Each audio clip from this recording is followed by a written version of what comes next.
अस्सलामुअलैकुम my YouTube members, welcome to the JSW concept channel. उम्मीद करती हूँ आप सब खैरियत से होंगे।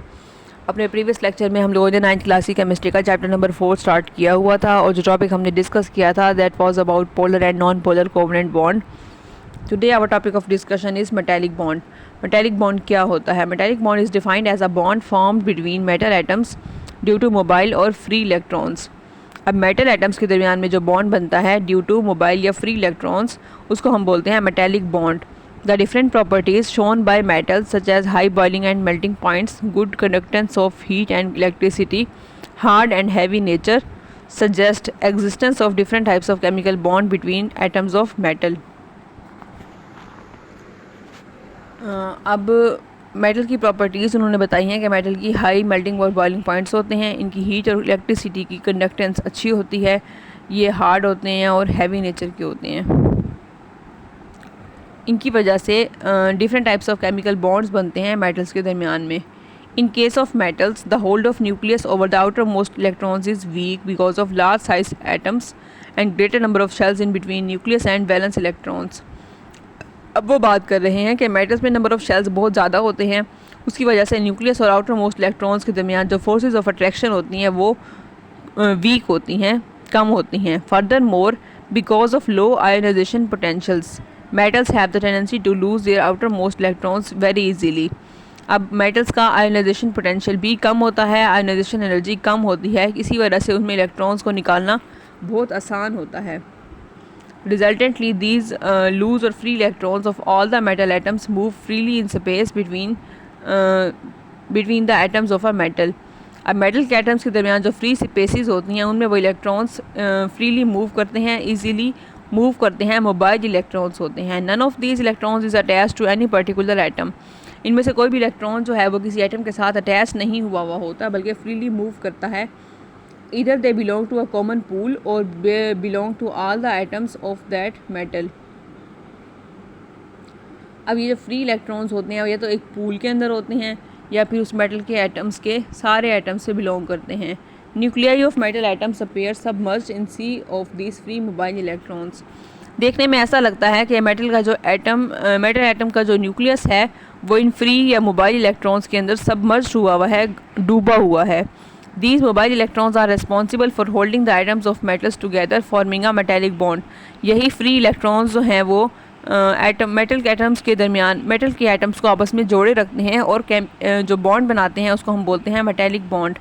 नीचे उन्होंने एक सिंपल सा स्ट्रक्चर दिखाया हुआ है मेटेलिक बॉन्ड का, you can see it.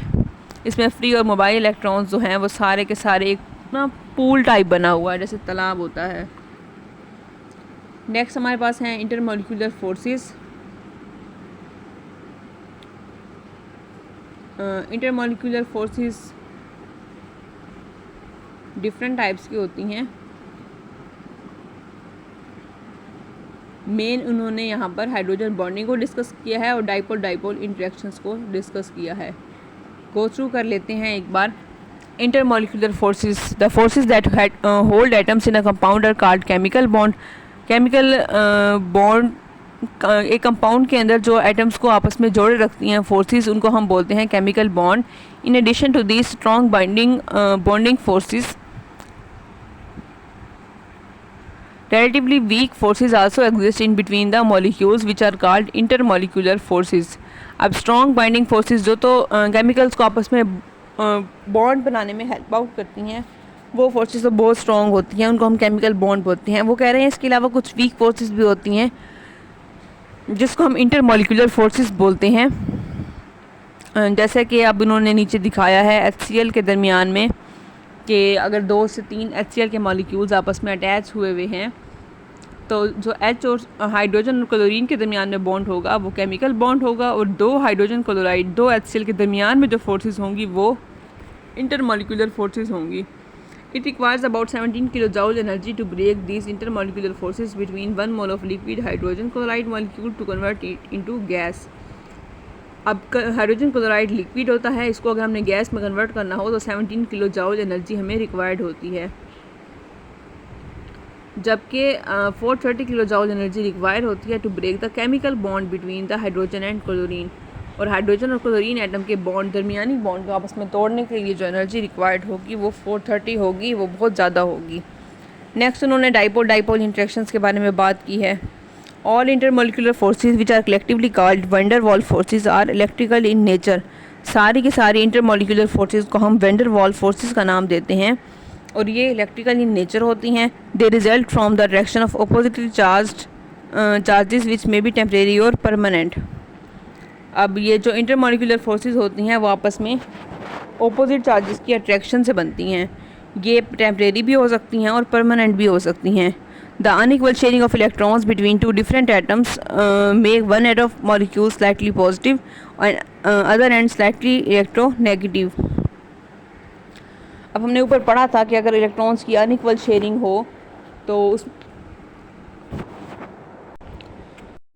Unequal sharing की वजह से एक एटम पर पार्शियल पॉजिटिव चार्ज आ जाता है और एक एटम के ऊपर स्लाइटली नेगेटिव चार्ज आ जाता है।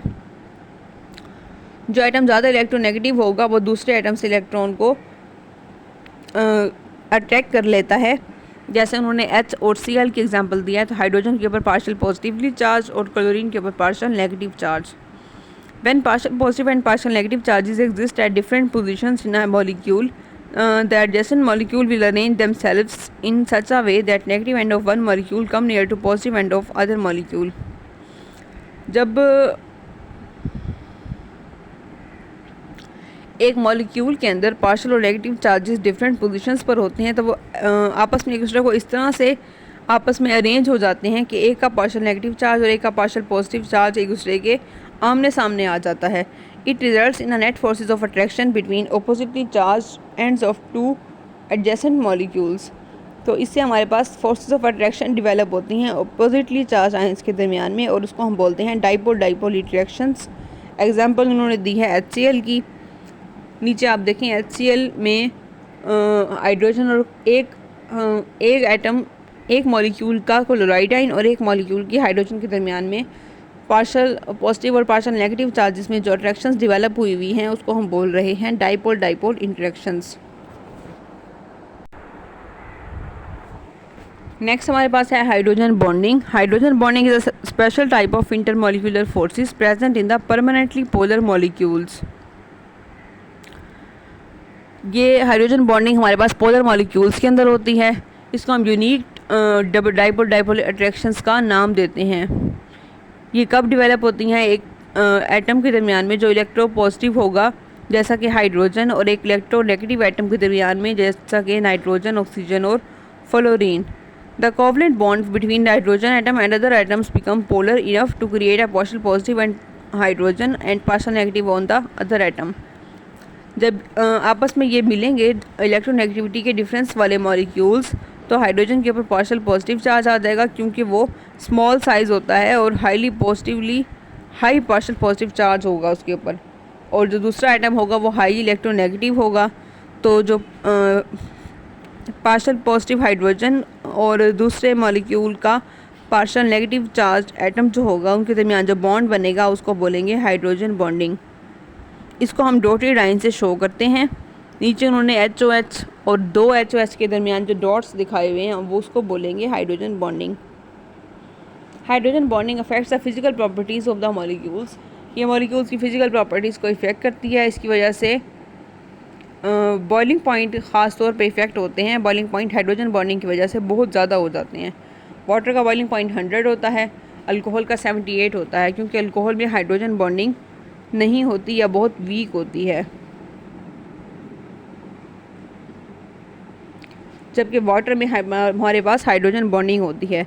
The important phenomena of floating of ice over water is because of hydrogen bonding. अब जो हमें पता है कि बर्फ़ को अगर हम पानी में डालें तो बर्फ़ पानी के ऊपर तैरती है। वो क्यों तैरती है? हाइड्रोजन बॉन्डिंग की वजह से तैरती है। हाइड्रोजन बॉन्डिंग की वजह से आइस की डेंसिटी जो है वो 0 होती है। 0 डिग्री सेंटीग्रेड पर 0.917 होती है, जबकि लिक्विड वाटर की डेंसिटी 0 डिग्री सेंटीग्रेड के ऊपर 1 होती है। इसी वजह से in the liquid state water molecules move randomly.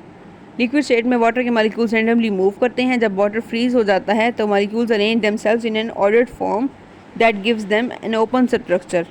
This process expands the molecule that results in ice being less dense as compare to water. जब वो लेस डेंस हो जाएगी तो वो पानी के ऊपर तैरेगी। नेक्स्ट हमारे पास है टेस्ट योरसेल्फ 4.3। इसको हम अपनी इसको आप एक बार गो थ्रू कर लेंगे। जो पॉइंट समझ ना आए तो you can ask me in the comment section, I will reply you. Next topic हमारे पास है nature of bonding and properties. इसको हम अपनी नेक्स्ट वीडियो में स्टार्ट करेंगे, कंटिन्यू करेंगे। अभी तक आपको कोई भी पॉइंट समझ ना आया हो तो you can ask me in the comment section, I will reply you. मिलते हैं अपनी अगली वीडियो में, तब तक के लिए अपना बहुत सारा ख्याल रखिएगा। टेक केयर, अल्लाह हाफिज़।